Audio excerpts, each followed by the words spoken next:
मैंने 1995 के वक्फ एक्ट को सुप्रीम कोर्ट में चैलेंज किया हुआ है और मांग किया है कि इस एक्ट में जो अनलिमिटेड पावर दिया है वक्फ बोर्ड को, उसको ख़त्म किया जाए।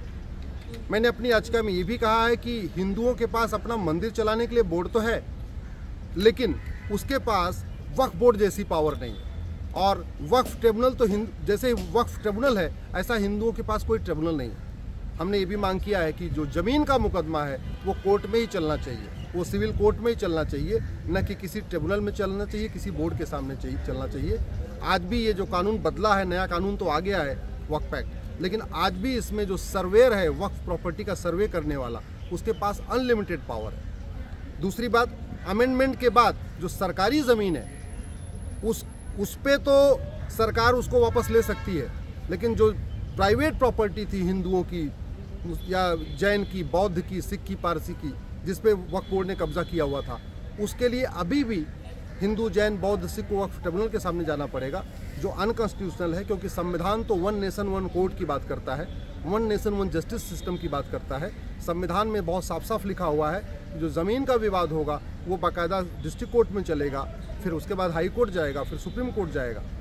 संविधान में ये भी लिखा हुआ है कि रिलीजन के आधार पे, मज़हब के आधार पे कोई ट्रिब्यूनल नहीं हो सकता। हिंदुओं के पास अपना कोई ट्रिब्यूनल नहीं है, जैन, बौद्ध, सिख, पारसी, ईसाई के पास अपना ट्रिब्यूनल नहीं है। वहीं दूसरी तरफ 1995 वाले वक्फ एक्ट में आज भी वक्फ ट्रिब्यूनल है, तो वक्फ बोर्ड भी है, वक्फ ट्रिब्यूनल भी है और अनलिमिटेड पावर है। इसी को हमने चैलेंज किया हुआ है। अभी सुप्रीम कोर्ट में एक बैच तो चल रहा है जिसपे ओवैसी जी, personal law board, Jamiat Ulama Hind, बाकी लोग पिटीशन फाइल किए हैं। उन्होंने 2025 वाले कानून को चैलेंज किया जो नया बदलाव आया। हमने इस कानून को चैलेंज नहीं किया है, हमने 1995 वाले मूल एक्ट को चैलेंज किया। सुनवाई के दौरान माननीय CJI साहब ने ये भी कहा कि ये 1995 का कानून, अब तो 30 साल बीत चुके हैं, आप 30 साल के बाद इसको चैलेंज कर रहे हैं। तो मैंने माननीय कोर्ट से ये भी कहा इससे पहले वाले बने कानून भी ऑलरेडी सुप्रीम कोर्ट में पेंडिंग है, ऑलरेडी मैटर चल रहा है। 1991 का जो प्लेस ऑफ वर्शिप एक्ट है उस पर सुप्रीम कोर्ट में सुनवाई हो रही है। 1992 का जो माइनॉरिटी कमीशन एक्ट है उस पर भी सुप्रीम कोर्ट में सुनवाई हो रही है, इसलिए इस पर भी करना चाहिए। इसको सुनने के बाद माननीय सुप्रीम कोर्ट ने, चीफ जस्टिस ऑफ इंडिया साहब ने केंद्र सरकार को नोटिस जारी किया है, सभी राज्य सरकारों को नोटिस जारी किया है, लॉ कमीशन ऑफ इंडिया को नोटिस जारी किया है। हमने कुल मिला के 36 पार्टी बनाई है, 36 लोगों को अपना रिस्पोंडेंट बनाया है, सब लोगों को नोटिस जारी हुआ है। मैं आशा करता हूं कि बहुत जल्द जो वक्फ बोर्ड के पास अनलिमिटेड पावर अभी भी है, उस पावर पे रोक लगेगी, उस पर लगाम लगेगी और वक्फ ट्रिब्यूनल तो ख़त्म होगा, ऐसा मुझे पूरा विश्वास है। क्योंकि और किसी की भी ज़मीन का विवाद किसी ट्रिब्यूनल में नहीं चलता। हिंदू हो, जैन हो, बौद्ध हो, पारसी हो, यहूदी हो, बहाई हो, किसी भी ज़मीन, अगर किसी के भी ज़मीन का विवाद है तो वो सीधे सीधे जाता है डिस्ट्रिक्ट कोर्ट में, रेवेन्यू कोर्ट में, तहसीलदार के यहाँ जाएगा, SDM के यहाँ जाएगा, ADM के यहाँ जाएगा या DDC के यहाँ जाएगा, चकबंदी अधिकारी के यहाँ जाएगा। उसके लिए कोई बोर्ड या ट्रिब्यूनल नहीं होता। वहीं दूसरी तरफ मुस्लिम्स के पास है।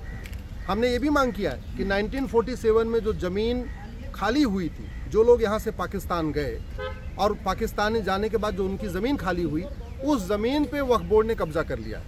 कायदे से वो ज़मीन पब्लिक प्रॉपर्टी है, वो ज़मीन सरकार को लेना चाहिए और सरकार को लेके सरकार उस पर अपना ऑफिस बनाए, यूनिवर्सिटी खोले, कॉलेज खोले या जो कुछ करे। लेकिन जो वो इनमी प्रॉपर्टी थी, जो इवेक्यू प्रॉपर्टी थी, जो 1947 में विभाजन के बाद खाली हुई थी, उस ज़मीन पे वक्फ बोर्ड का कोई अधिकार नहीं होना चाहिए, जबकि उस पर ज़मीन पे वक्फ बोर्ड कब्जा कर रखा है। माननीय अपने याचिका मैंने माननीय कोर्ट को ये भी कहा है कि इस समय लगभग 40 लाख एकड़ ज़मीन पे वक्फ बोर्ड ने अपना दावा ठोक रखा है। जो जिन्ना ने कानून बनवाया था 1913 में, जो चला 1953 तक, उसका जब तक वो कानून, जिन्ना वाला कानून चला, तब तक वक्फ बोर्ड के पास कुल मिला के 50,000 एकड़ ज़मीन थी। लेकिन जब 1954 में नेहरू जी ने कानून बनाया और उसके बाद इंदिरा जी ने अमेंडमेंट किया, फिर बाद में नरसिम्हा राव जी ने 1995 में ये कानून बनाया, उसके बाद मनमोहन सिंह जी ने 2013 में बनाया, फिर ये प्रॉपर्टी 50,000 एकड़ से 40 लाख एकड़ हो गई, यानी 80 गुना बढ़ गई। इसलिए सभी प्रॉपर्टी की ऑडिट होना ज़रूरी है, एक एक प्रॉपर्टी की ऑडिट होना ज़रूरी है। ऐसे नहीं कर सकते कि ठीक है अभी तक जितना मामला जो हो गया सो हो गया, आगे से हम ऑडिट करेंगे, ऐसा नहीं है। पहले जो ज़मीनें कब्जा की गई हैं, चाहे वो ऊसर ज़मीन हो, चाहे बंजर ज़मीन हो, चाहे वो खेल का मैदान पे कब्जा किया है, जो जंगलों की ज़मीन पे कब्जा किया है, जो नदियों के किनारे की ज़मीन पे कब्जा किया है, या मज़ार बना के जो ज़मीन पे कब्जा किया है, दरगाह बना के कब्जा किया है, इन ज़मीनों की ऑडिट होना ज़रूरी है। जो ज़मीन 1947 में खाली हुई थी उस ज़मीन को वक्फ बोर्ड से वापस लेना चाहिए। इसके अलावा जो पहले के रजिस्ट्रेशन हुए हैं उसमें कागज़ वापस वेरीफाई करना चाहिए, क्योंकि जो जिन्ना ने कानून बनवाया था 1913 में, बाद में जो 1923 में अमेंड हुआ, उसमें भी रजिस्ट्रेशन कंपलसरी था। तो सवाल यही है कि अगर हिंदू, जैन, बौद्ध, सिख, पारसी, ईसाई, यहूदी भाई अगर कुछ दान करते थे तो वो रजिस्ट्रेशन करवा रहे थे, तो मुस्लिम्स ने जो वक्फ को वक्फ किया उन्होंने रजिस्ट्रेशन क्यों नहीं करवाया, जबकि उनका कानून तो 1913 से चल रहा था। जो जिन्ना ने बनवाया था उसमें भी रजिस्ट्रेशन का प्रावधान था, उसको भी हमने चैलेंज किया हुआ है। दूसरा, जो 2013 में वक्फ बाई यूज़र का प्रावधान आया, हमने उसको चैलेंज किया है। वक्फ बाई यूज़र का मतलब बड़ा सीधा सा हो गया कि जहां वो ज़मीन उपयोग कर रहे हैं वही यूज़र हो गई, यानी सड़क पे उन्होंने कुछ दिन के अपने लिए डेरा डाल दिया तो वो ज़मीन वक्फ बाई यूज़र हो गई और वक्फ प्रॉपर्टी हो गई। उसको भी हमने चैलेंज किया हुआ है। माननीय सुप्रीम कोर्ट अब हमारी याचिकाओं को अलग से सुनेगा। एक बैच वो है, करीब 100 याचिकाएँ ऐसी हैं जिन्होंने ये 2025 वाले कानून को चैलेंज किया है। इसमें ओवैसी जी हैं, बाकी और भी कई सांसद हैं, पर्सनल लॉ बोर्ड है, जमीयत उलमा हिंद है। इनकी याचिकाओं पे सुप्रीम कोर्ट अलग सुनवाई करेगा। और हमारी और हरिशंकर जैन जी की याचिका, जो हम लोगों ने 1995 का कानून चैलेंज किया है, इस पे अब अलग से सुनवाई होगी। तो माननीय सुप्रीम कोर्ट ने 2 बैच बना दिया है। एक बैच पे पहले 2025 वाले पे सुनवाई हो जाएगी जो अमेंडमेंट आया, उसके बाद फिर जो मूल कानून है जिसको हम लोगों ने चैलेंज किया है कि वक्फ बोर्ड पे जो पावर दी हुई है वो ख़त्म की जाए, अनलिमिटेड पावर दी है उसको ख़त्म किया जाए।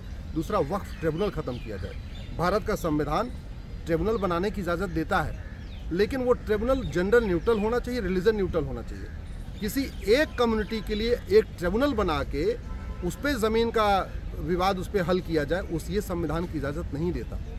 हमारे पास जीएसटी ट्रिब्यूनल है, इनकम टैक्स ट्रिब्यूनल है और भी ट्रिब्यूनल है, लेकिन वो ट्रिब्यूनल सबके लिए खुले हुए हैं। वहीं दूसरी तरफ वक्फ ट्रिब्यूनल केवल और केवल एक मुस्लिम कम्युनिटी के लिए बनाया गया है, इसलिए हमने इसको चैलेंज किया हुआ है। मैं आशा करता हूँ बहुत जल्दी भारत में जो इस तरीके से भेदभाव पैदा करने वाला कानून है ये ख़त्म होगा और सबको समान अधिकार मिलेगा।